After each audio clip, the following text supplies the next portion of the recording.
Yeah. Ako si Dr. Evangelista. I am the doctor of your mother. Correct. Do you have anywhere private to speak? Sorry? Do you have like a private office that we can?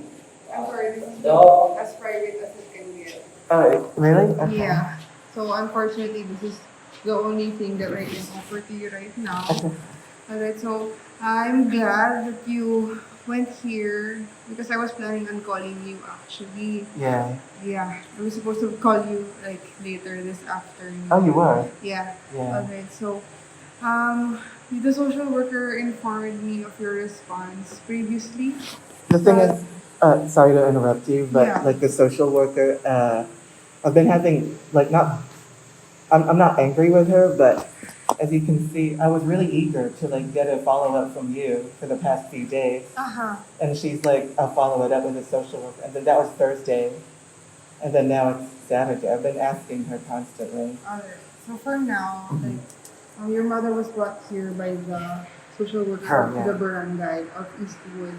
Alright, and then she was brought here with the help of the police officers. Yeah, yeah, Yeah, and then the social worker was the primary informer. yeah. Alright, I was made aware that the admitting doctor was trying to contact you actually, Yeah. but there was no response at the time. Really? Yeah, Yes. maybe it was because, I mean, I have a lot of debt collectors calling me, so when I'm called, I don't usually answer. Alright, Yeah. alright. So that was probably it, that they were just Yeah. calling and not giving any text messages, Yeah. like introducing themselves as who they were. Yeah. So for now, your mother is actually really manageable. Mhm. Although, actually, I just want to ask, how long has it been that she's having like the mood symptoms? It's really strange because, like, it all started just before her birthday, When was this? March 31. Her It birthday, was like, March. March, yeah. And she You was okay like, if I take notes? it's okay. So, March Just this year. this year, yeah. Does it seem like does it seem like she's on a late stage of something? Like, I'm just trying to establish Uh. if she has, because for now my primary consideration is bipolar disorder. Alright, because for symptoms usually I just have to fulfill like 2 weeks worth of symptoms for me to establish a diagnosis. But since the person who brought her here was a poor informant, I couldn't really establish her diagnosis. So since March she's been acting.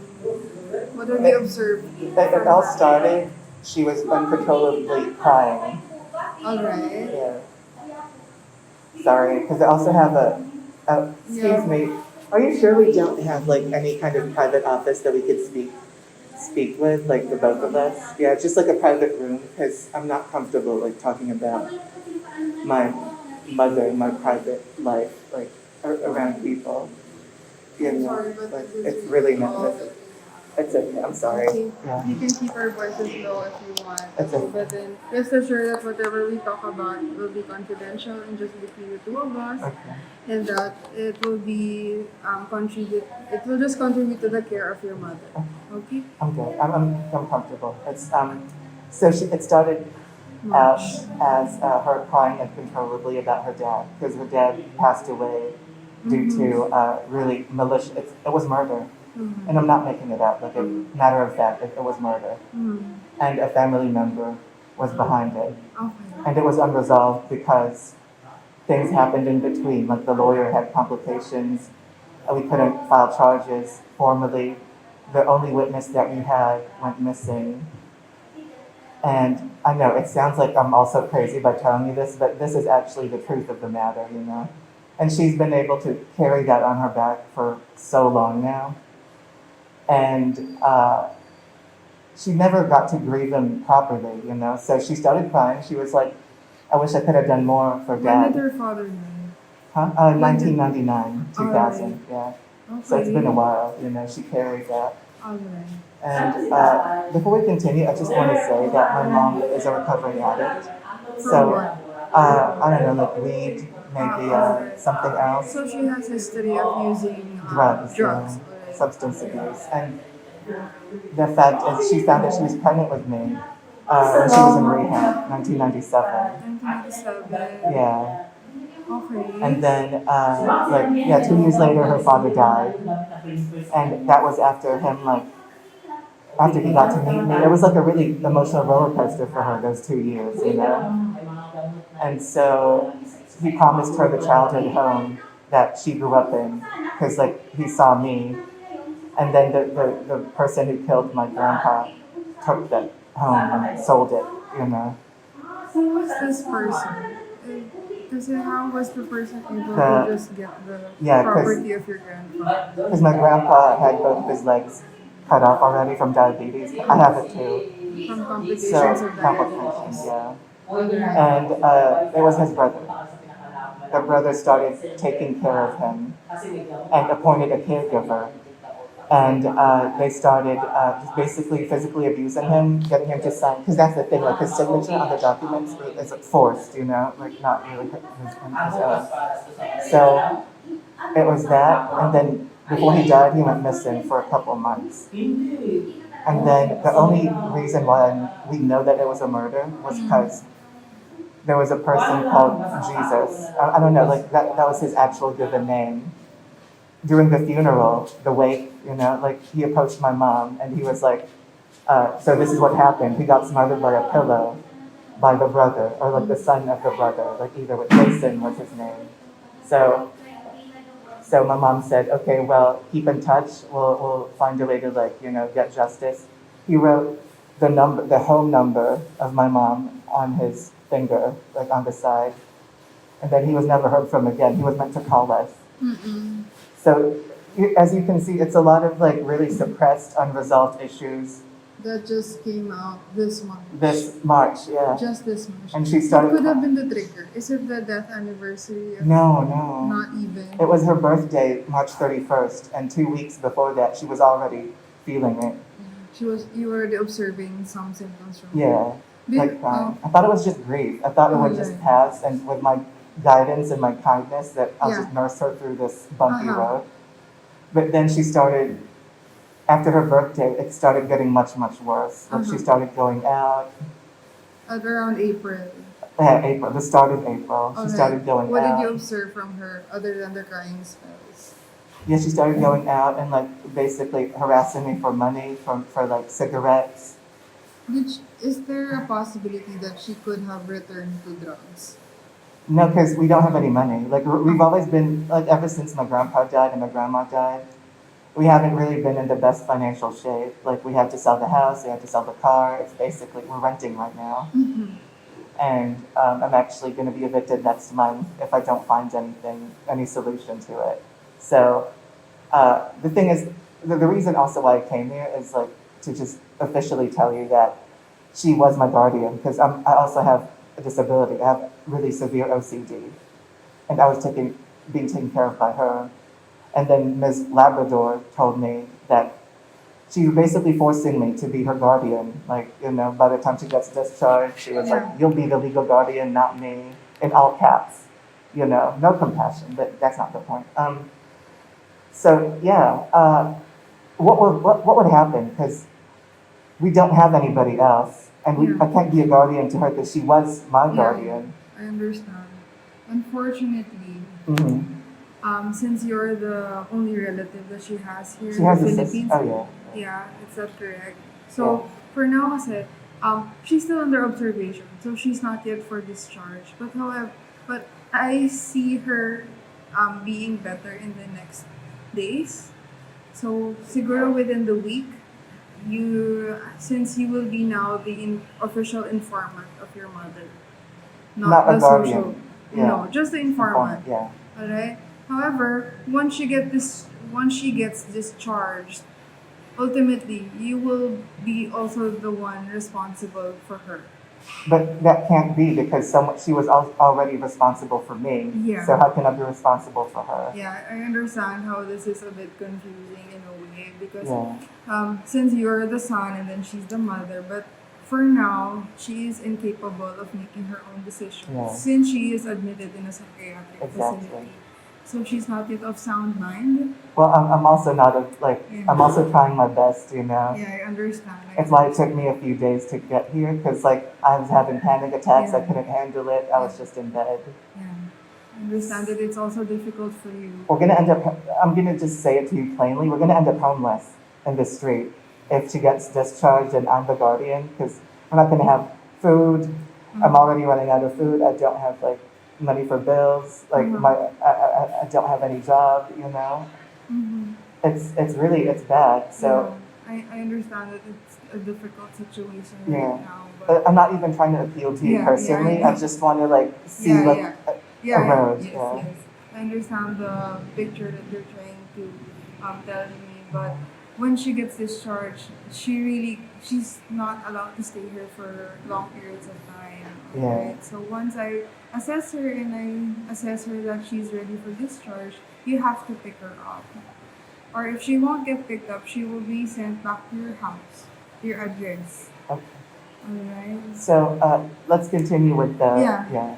So she started going out, you know, like Okay. sporadically. Alright. Yeah, talking to people outside, like strangers, and like Okay. invading their private spaces. Oh.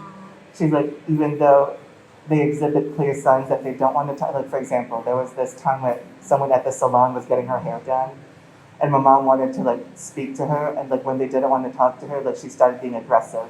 I see. You know, so that was Okay. kind of like that's an example of it. Alright, so she was talking to strangers, she kept going out. How was her sleep? Her sleep, Yeah. Did she still sleep? she did, yeah. Or Like did she she did for have like just a few hours. just a few hours? Yeah, And then and then she got despite out. only sleeping for a few hours, she She was just- still very energetic. Yeah. She was very hyper. Was it like Not, that? I wouldn't say hyper, but she had more energy More than than before. usual. Yeah, Alright. yeah.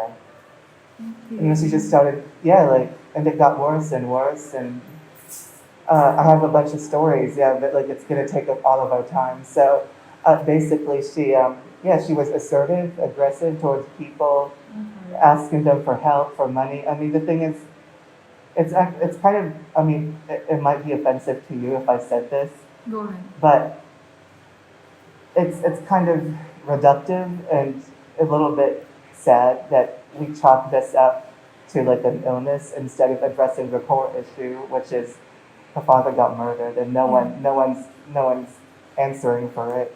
My grandpa The got murdered. justice wasn't really Yeah. served. So instead of like in a perfect world, we would get justice and she would get what she wanted and she would be at peace. But instead, we're here and we're saying that she's the problem when this is the result of that, you know? Yeah.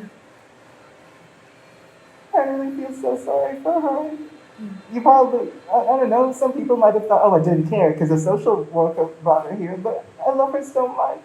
It was just so hard for me to deal with it myself because she was also bothering me about, like, I didn't have any money and she wanted money for so many things. And if I even told her something that she thinks was the wrong thing, she would snap at me and she She was would, very irritable.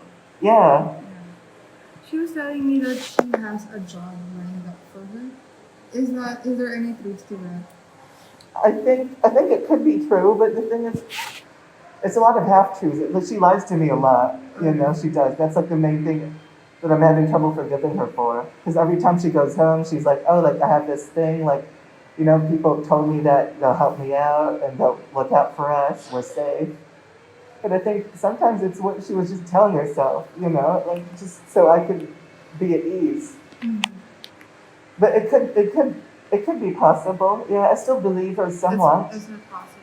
Because she was asking me when she was going to be discharged because she had a job lined up, supposedly.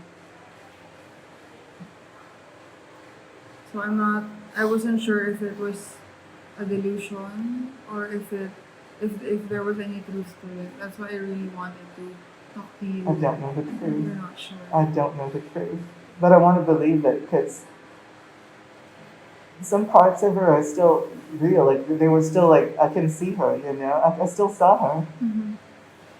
I still saw who she was, but it's just it's covered up in all these like neuroses and you know. Without a doubt, your mother is going through. She went through a mental breakdown. Okay. And then what you told me solidified my diagnosis of her that she has bipolar disorder. One or two. One. Why? because she is hospitalized and then she had a manic episode. Actually, it looks like she had multiple manic episodes since March. And then another thing that she started doing was she started just coming into my room like nude Yeah.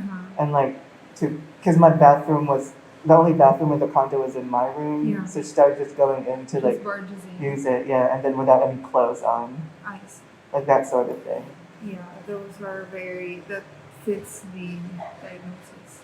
So, what's good about being treated here in the National Center for Mental Health is that since I know that you're struggling financially, Yeah. you don't have to pay for anything for her admission right now. Alright? And also, her medications, when she gets discharged, will also be covered. You know, Yeah. before she got, because did she get forced to be admitted here, or was she willingly taken? She was lured. She was lured by the police that under false pretenses. She did. That was why she agreed to be brought here, and she wasn't aware that she was going to be admitted. Not until she was brought actually inside.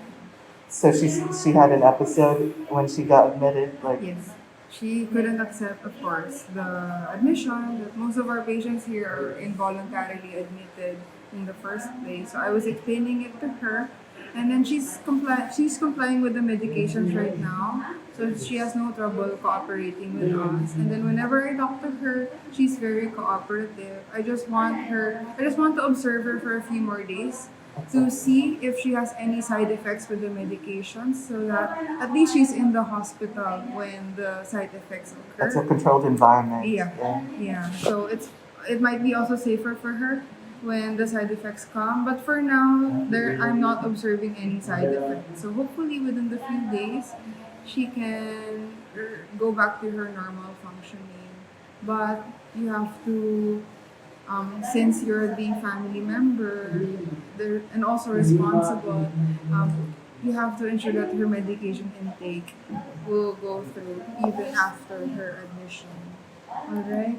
That's gonna be a trouble because before she got admitted, like it was suggested to me already. Like, could you bring her here like for a checkup as an For a outpatient? consult. And when I asked her, she just waved her hand dismissively, and she's like, oh, like, you know. Maybe because she wasn't really realizing the gravity of the situation. Yeah. Yeah. But for now, I'm trying to make her understand that this is a long-term condition Yeah. that she has to deal with, so that it won't be difficult for you because I understand that you're already going through tough times. And then you don't want, I will let her know that she doesn't want to add to it pa. So parang She doesn't? she doesn't want to be a burden to you. Alright, so I'm telling her that since you have, she's very concerned about you actually. Oh. She's been asking me about you. Alright, so it's okay. I can see that you love your mother very much, and it was all a big misunderstanding, especially at the beginning, because it seemed to us that you weren't cooperative. But I appreciate you coming here, and I can see that you love your mother very much. The social worker told me she came here willingly. She lied to me, and now she's not responding to me. It's So you okay. can see, like, Yes. this world can drive anybody fucking crazy, you know? Mm-hmm. She's a government worker who's not doing her job properly. And what's the recourse, you know? I can't really do anything about it because I have no choice. She's the only one. I want to have her replaced, but I don't even know how to get to the city hall because I don't have any money. I don't have anything. The only reason why I'm here is because the town captain gave me money to get here because I spoke to them first before coming here. And I love her very much. And she was the best mom. She still is. Okay, But I so don't know what to do because like, I was being supported by her. And I felt all my life, I never took it for granted. I felt guilt every single day that I'm not able to work. I'm not able to contribute as much as I wanted to. But But that's the thing, I also have OCD, like really bad, severe, like, you know, Dr. Bridget Coot? Mm-hmm. She diagnosed me. I had She to was go- your doctor. she was my doctor. So, you know, like, we were going, it was fine. Like, she was earning just about enough. And we were having, you know, we were just like talking and we were having these intimate conversations about everyone around us in the world. Like, we were each other's rock because we had no one else. And now, I've never expected, like, I've had friends, I've had people close to me in the past. And whenever they left, whenever it didn't work out, I never looked for revenge or anything because I always knew that I always have my mom. At the end of the day, I always have my mom. You still do. Okay? She's just recovering right now. Okay? We're just Oh, focusing on her recovery right now. I wanted to come earlier, I really did. But I couldn't handle it either. And who's gonna look out for us? You told me that I have to give her meds and I have to monitor her intake. I don't even want to get her food or like where to live. You know. There was an aunt, or there's an aunt who she's like the daughter of another brother of my grandpa, and she's been giving me like grab food every like 3 weeks. Like, you know, when people do things for them, it's not really for you. It's like for them to ease their burden on their conscience, you know. So she gives me that, and then she tells me, "You have to move out of Eastwood. You have to find a job," as if those things aren't really clear to me already. It's like people around us are very oblivious or in denial. It's just I don't know what to do, you know? I really don't.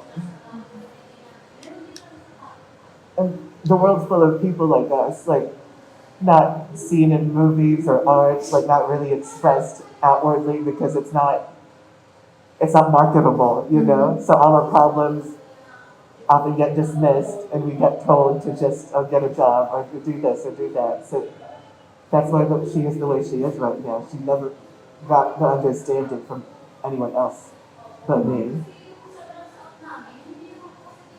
So I'm really grateful for you just listening to me right now. I'm really grateful. Thank you. You know, I appreciate you coming here as well. Alright? I've been wanting to talk to you for since she got admitted. I really tried my best. This is my best. It's okay.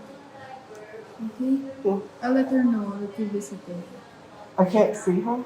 You're not allowed, unfortunately. For this area, you're not allowed to. There is no visitation rights for this area. I can't see her.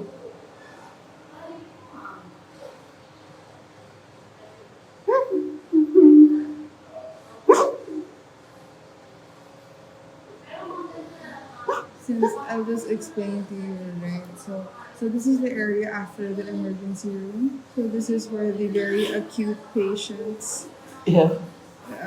go to.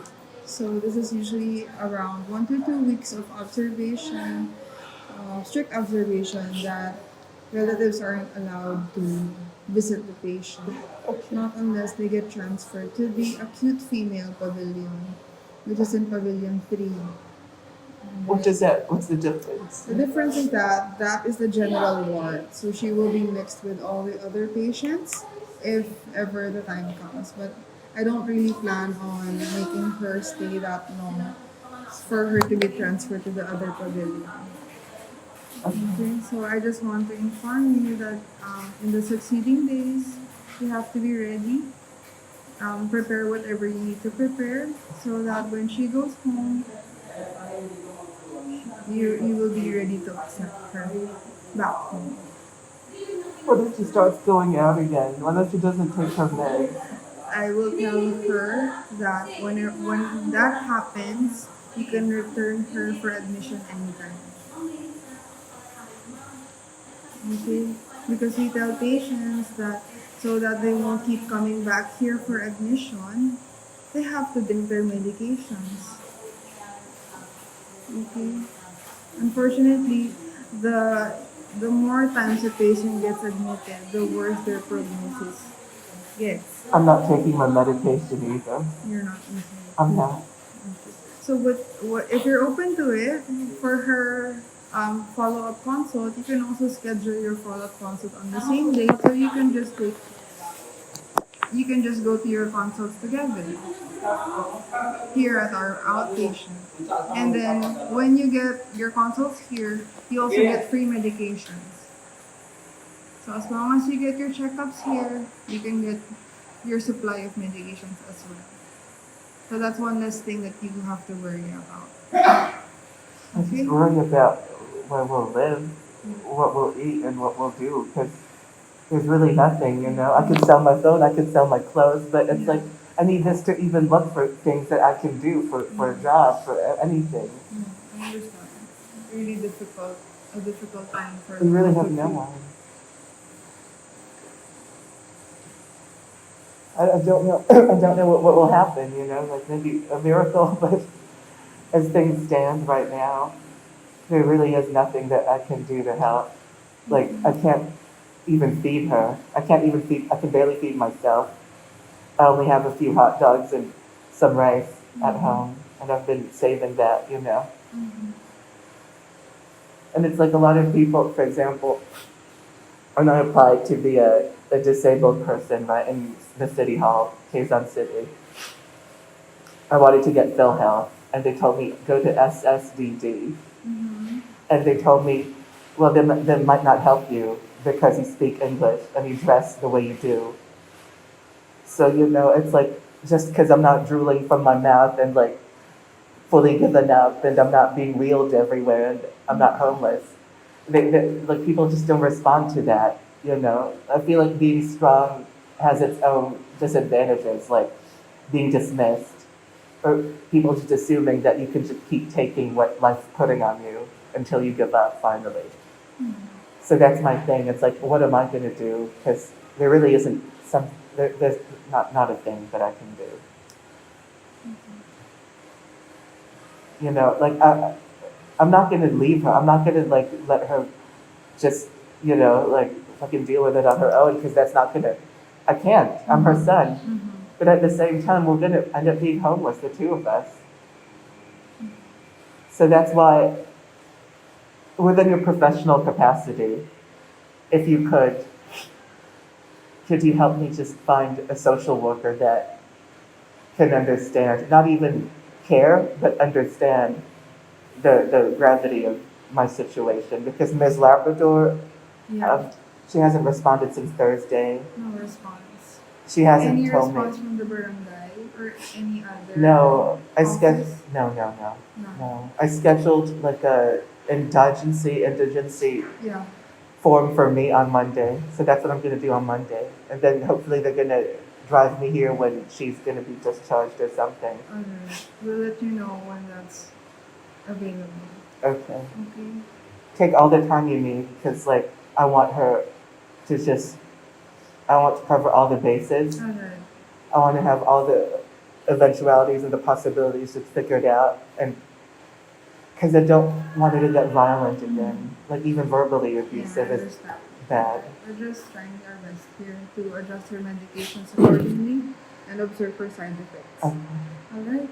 I noticed that the people, because I had to go in, because no one was at the reception desk before, they didn't have mattresses on the beds, No much.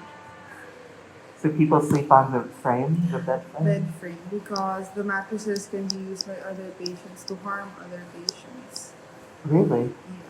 There are times when, especially when the patient is aggressive, Yeah. they can use it to like choke someone. There's no pillows as well, no bed sheets, no blankets.